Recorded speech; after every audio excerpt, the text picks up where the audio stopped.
Did I really keep our marriage healthy, or was I just hiding behind that word while he built a case? When he set a folder on the table, chats, ride receipts, a photo I thought was gone, did any excuse still matter?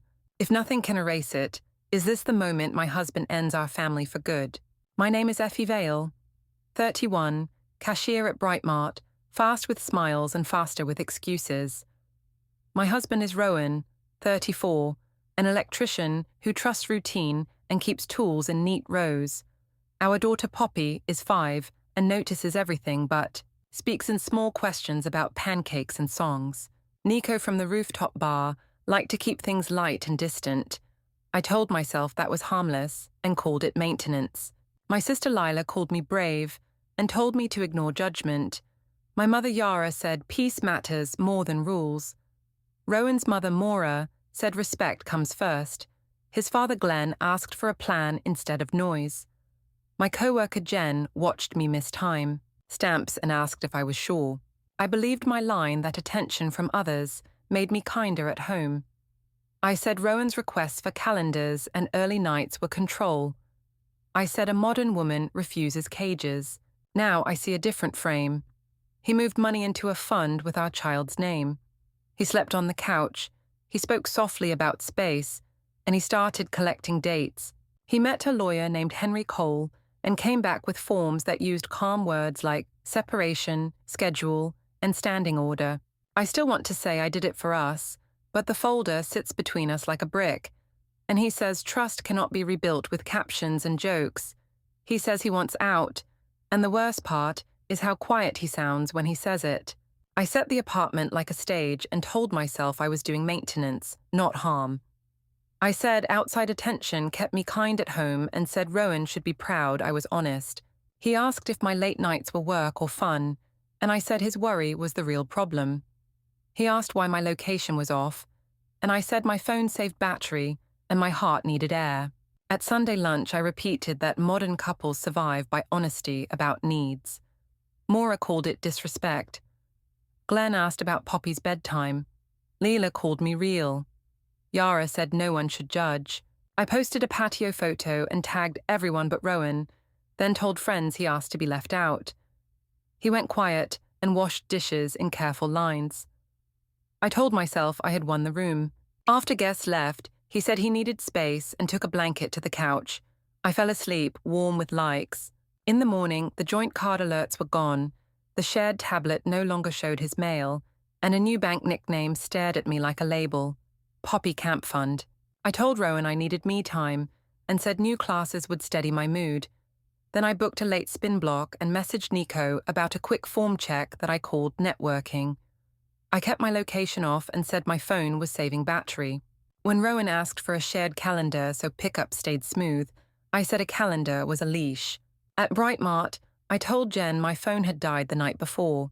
She checked a receipt time and asked if I was sure, and I said timestamps never tell the full story. I met Nico by the service hallway and left a thin sweater on his chair, then told myself it was only laundry. I paid cash for drinks on the roof and used the key elevator because the stairs were crowded. Later at the diner, I told Jen that Rowan was monitoring me. She stirred coffee and said Poppy wakes early. At home, Maura pressed about late returns. Yara said I worked hard and needed fun. Glenn asked us to think of school mornings. Poppy mentioned the tall building with bright lights and the music man. I snapped a cropped story near the service door and noticed a dome with a red blink. At Maura and Glenn's Sunday lunch, I arrived with a bright salad and a script. I told the table that brave honesty makes love stronger and said routine can bend if parents are smart. Rowan asked that I keep school nights calm and stop posting nightlife during supposed overtime. I said jealousy belongs to the jealous person and claimed he hinted at taking Poppy, even though he had not. I showed Lila 2 gentle texts from him and called them threats. I cropped a photo so he looked alone by the fence and sent it to the family thread as proof of sulking. Maura said vows matter and asked me to respect them. Glenn suggested counseling and said schedules help children. Yara urged peace. I told everyone I was the only one telling the truth. Rowan went quiet and cleared plates, while I explained that his silence proved control. Poppy stacked cups and asked about Pancake Day, and I said the calendar would flex. On the way out, I passed the charging shelf, saw our shared tablet flash, and noticed a synced album preview, my knees, a glass, and the edge of Nico's lanyard. I tried to fix the story before anyone else did, and posted about choosing joy. Then I scrubbed my cloud, and still watched the shared tablet pull thumbnails I thought were gone. I told myself, syncs take time. Rowan asked that exchanges happen at preschool, and said it would reduce scenes. Then he moved money under a bank notice that read like a standstill. A joint card failed at the corner store, and I told myself it was a glitch. I told Jen that Rowan was punishing honesty. She said the timeline mattered more than captions, and kept her voice flat. I messaged Nico and asked for a short note to clear my name. He replied that he could not be involved and kept it distant. Lila boosted my posts and called me brave. Maura stopped answering me. Glenn told Rowan to write dates instead of speeches, and Yara told me to lay low for Poppy. Rowan took a day off, left with a thin folder, and returned calm. He said he would protect our child's routine and that he wanted less noise. The next morning, a man in a blazer stood at Brightmart's glass office and asked for me by my full name. He handed me a packet from Cole and Finch and waited while I signed. Inside, a hearing date sat on the first page like a clock I could not stop.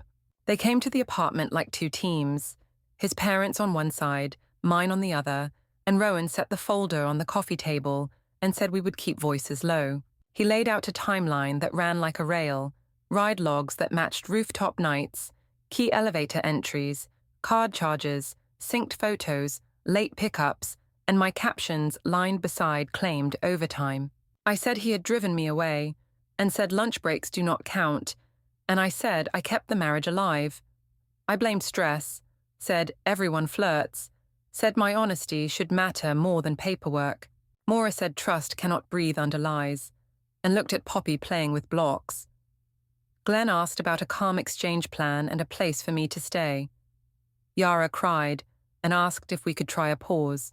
Lila told me to hold my ground, then went quiet when the times matched too neatly. Poppy asked if Pancake Day still happens, and the room tipped. Rowan said no one would take her, and that the court would set routine if we could not. He closed the folder and said he wanted out. He picked a date with a lawyer and left the papers on our table like a clock. At Riverside Park, we sat on separate benches and spoke like co-workers, and he repeated that nothing could erase it. I said he was throwing away a family over paperwork, and he said boundaries were not revenge, only safety for Poppy. He showed the parenting app and said exchanges would be at preschool. I said he was copying online takes, and he said calm helps children breathe. Maura later thanked him for keeping drop-offs quiet. Glenn carried a small notebook for times. Yara offered me the spare room. Lila stopped posting. Outside the preschool, I tested my key and learned it worked only inside the window. The folder stayed by our door. He walked past it, and I could not. Don't forget to hit like, subscribe, and turn on the bell so you don't miss the next story. Write in the comments from which city are you watching?